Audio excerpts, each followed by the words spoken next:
మీరు ఇక్కడ ఈ అద్భుతమైన శిల్పాన్ని గమనించారా? ఈ శిల్పాన్ని మీరు గమనించినట్లయితే ఇక్కడ ఒక భారీ ఏనుగు తన తొండంతో ఒక వ్యక్తిని కట్టిపడేసింది. అదే వ్యక్తి ఒక చేతిలో గద మరియు మరొక చేతిలో ఒక ఏనుగుని గాలిలోకి లేపినట్టు మనకి ఇక్కడ కనిపిస్తుంది.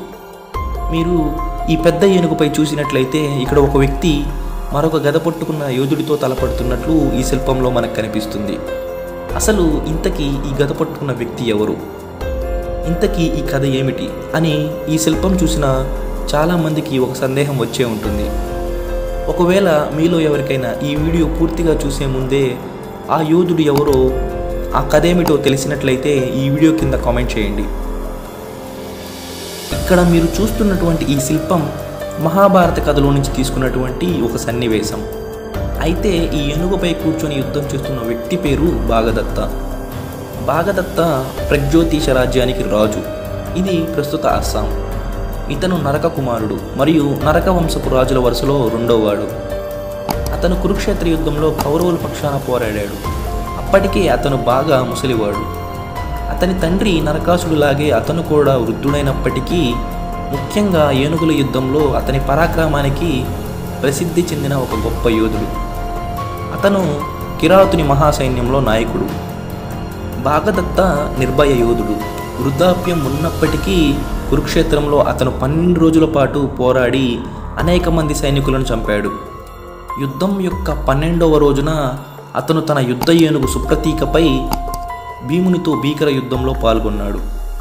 వృద్ధాప్యం కారణంగా చూపు మందగించినప్పటికీ భీముడితో ధైర్యంగా ఎదుర్కొన్నాడు.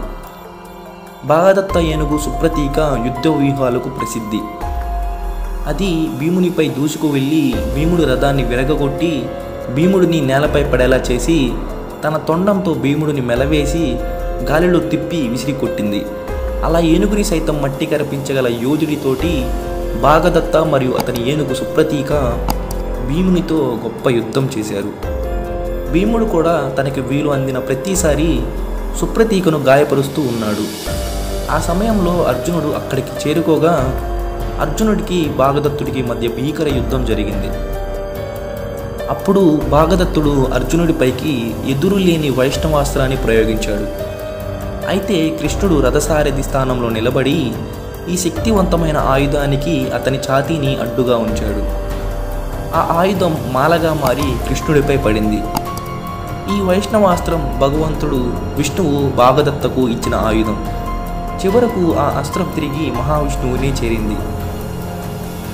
చివరికి భాగదత్త మరియు అతని ఏనుగు అర్జునుడి చేతిలో చంపబడ్డాయి.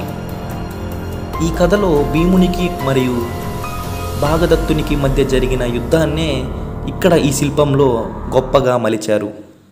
ఇలా ఆలయాలపై చెక్కిన మరెన్నో శిల్ప కథల గురించి తెలుసుకోవాలనుకుంటే మన ఛానల్ని సబ్స్క్రైబ్ చేసుకోండి.